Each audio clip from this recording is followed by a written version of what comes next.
Hi అండి, అందరికీ welcome back to our channel Udaya creativity.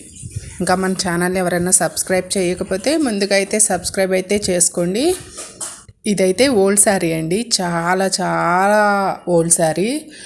ఇప్పుడైతే కట్టాలనిపించలేదు, అందుకోసమని ఈ శారీని మా పాపకి లాంగ్ ఫ్రాక్ స్టిచ్ చేద్దాం అనుకున్నాను. 3/4లో ఫ్రాక్ స్టిచ్ చేస్తే డ్రెస్ లాగా కూడా వేసుకోవచ్చు అనిపించింది. ఇదిగోండి శారీ అయితే ఓవరాల్గా ఇలా ఉంది. పళ్ళు వచ్చేసి పార్ట్ అయితే ఇలా ఉంది. పళ్ళు పార్ట్ ఇది పీసెస్గా వచ్చింది కదా, క్లాత్ చాలా వేస్ట్ పోతుంది, ఎలా స్టిచ్ చేద్దామా అని చెప్పేసి తర్జన భర్జన పడ్డాక ఫ్రాక్ అయితే స్టిచ్ చేశాను. ఫ్రాక్ అయితే మాత్రం సూపర్గా అనిపించింది లుక్. ఇదిగోండి ఆ పళ్ళులో పీసెస్ ఏవైతే ఉన్నాయో అవన్నీ ఓపెన్ చేసుకున్నాను. కుట్లన్నీ తీసేసాను. తీసేసి ఓవరాల్గా మెరూన్ క్లాత్ అంతా తీసేసి ఓన్లీ పర్పుల్ కలర్ క్లాత్తోని ఫ్రాక్ అయితే స్టిచ్ చేశాను. స్టెప్ బై స్టెప్ ఇలా పెట్టేసేసాను, క్లాత్ వేస్ట్ పోకుండా ఉంటుంది, విలంబరం కూడా బాగా వస్తుంది అని చెప్పేసి నడుము దగ్గర అయితే సన్న ఫ్రిల్ ఇచ్చుకున్నాను. కిందంతా ఆ పళ్ళు పార్ట్ తీసేసి ఇదిగోండి ఈ విధంగా అయితే ఫ్రిల్ ఇచ్చాను. ఇంకా 1-2 బంచెస్ అయితే స్టిచ్చింగ్కి ఓపెన్ చేసుకోవడానికి రాలేదు. సర్లే తర్వాత నిదానంగా తీద్దాం కదా అని చెప్పేసి ముందైతే ఫ్రాక్ అయితే స్టిచ్ చేశాను. ఫ్రంట్ సైడ్ అయితే చిన్న ఫ్లవర్ ఇచ్చాను, మరి బోసుగా లేకుండా ఉంటుంది అని చెప్పేసి. మనం ఇంట్లోనే హ్యాండ్స్కి వచ్చేసరికి ఇదిగోండి ఇలా బుట్ట పెట్టేసేసాను. మంచిగా ట్రెండింగ్లో ఉన్నాయి కదా ఇప్పుడు బుట్ట హ్యాండ్స్.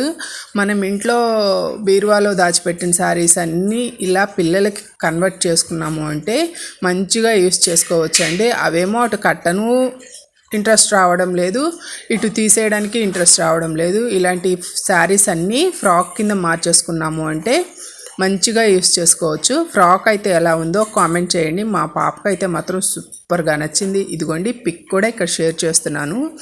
ఎలా ఉందో కామెంట్ చేయడం మాత్రం అస్సలు మర్చిపోవద్దు.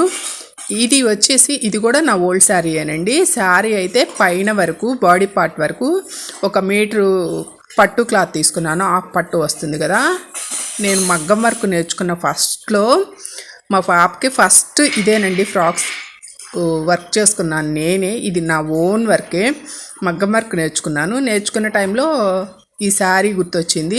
ఇంకా ఇంట్లో ఉన్న శారీనే యూజ్ చేసుకుందాము అని చెప్పేసి ఆ పట్టు మీద ఇలా వర్క్ చేశాను. చూడండి ఫినిషింగ్ అయితే ఎంత నీట్గా ఉందో.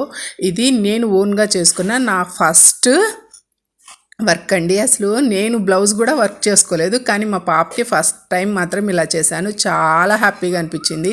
ఫ్రంట్ సైడ్ అయితే బోట్ నెక్ ఇచ్చాను, 1 సైడ్ బంచ్ మాత్రమే వేశాను. నడుము దగ్గర మాత్రం ఇలా పెద్ద ఫ్రిల్స్ ఇచ్చుకున్నాను. ఎక్కువ వర్క్ పెట్టినా కానీ వేయగలుగుతానో లేదు, ఫస్ట్ టైం కదా, ఎక్కువ పెట్టినా వేసుకోగలుగుతానో లేదో వర్క్ అని చెప్పేసి లైట్గా పెట్టేశాను. కిందంతా ఇలా చెమ్కి వచ్చింది. ఇదిగోండి వేసుకున్న పిక్ కూడా ఇక్కడ షేర్ చేశాను. ఎలా ఉందో కామెంట్ చేయండి. బ్యాక్ సైడ్ వచ్చేతలకి ఇక రౌండ్ పెట్టకుండా జస్ట్ ఇట్లా హోల్ ఇచ్చేసేసాను. పాట్ నెక్ కదా, బ్యాక్ సైడ్ కూడా పెద్ద హోల్ అయితే పెట్టలేదు, లైట్గా పెట్టేసేసాను. 1 సైడ్ బంచ్ వేసుకుంటే మంచి లుక్ వచ్చింది. చాలామంది అడిగారు ఎక్కడ తీసుకున్నావు అని. ఇది శారీ అంటే అసలు ఎవ్వరూ నమ్మలేదు, చాలా బాగుంది వేసుకున్నా కానీ. లుక్ అయితే ఎలా ఉందో కామెంట్ చేయండి. కొన్ని మనం ఓన్గా డిజైన్ చేసుకున్నప్పుడు కలిగే ఆ సాటిస్ఫాక్షన్ అయితే వేరే లెవెల్ అండి. ఇది వచ్చేతలకి ఆర్గంజా క్లాత్ తీసుకొని ఇలా ఫ్రాక్స్ అయితే స్టిచ్ చేశాను. ఇవి 2 పిల్లలకి స్టిచ్ చేశాను. ఒకరికేమో ఫ్రాక్ స్టిచ్ చేశాను, ఒకరికేమో లంగా జాకెట్ టైప్లో గాగ్రా చోలీ టైప్లో స్టిచ్ చేశాను. అది కూడా చాలా డిఫరెంట్గా ఉంది. ఇది వచ్చేతలకి ఫ్రాక్ అండి. ఫ్రాక్ని ఫ్రంట్ సైడు మేము బ్లౌజ్ కోసం తీసుకున్న పీస్ తోటి ఇలా డిజైన్ చేశాను. ఇది రా సిల్క్ క్లాత్ అండి, front side pink colour cloth, అటు ఇటు లేస్ వేసాను. లేస్ వేసేసి హ్యాండ్స్ కూడా పింక్ కలర్ క్లాతే వాడాను. కిందంతా ఫ్రిల్ ఇచ్చాను. ఆర్గంజా కదా, ఎక్కువ బొట్టు వస్తే బాగుంటుంది అని చెప్పేసి లోపలైతే మాత్రం రా సిల్క్ క్లాతే వాడాను లైనింగ్ కోసం. బ్యాక్ సైడ్ టజిల్స్ అయితే ఈ విధంగా ఇచ్చేసేసాను. మంచి పఫీగా ఇచ్చాను, వేసుకుంటే మాత్రం సూపర్గా ఉంది. ఇదిగోండి పిక్ కూడా కింద షేర్ చేశాను. ఏ ఫ్రాక్ బాగుందో కామెంట్ చేయడం మాత్రం అస్సలు మర్చిపోవద్దు. ఇవే కాదండి, ఇంకా చాలా ఫ్రాక్స్ అయితే డిజైన్ చేశాను, బట్ ఇప్పుడైతే మాత్రం కొన్ని మాత్రమే షేర్ చేస్తున్నాను. ఏ ఫ్రాక్ బాగుందో కామెంట్ చేయడం మాత్రం అస్సలు మర్చిపోవద్దు. వీడియో నచ్చితే లైక్ చేయండి.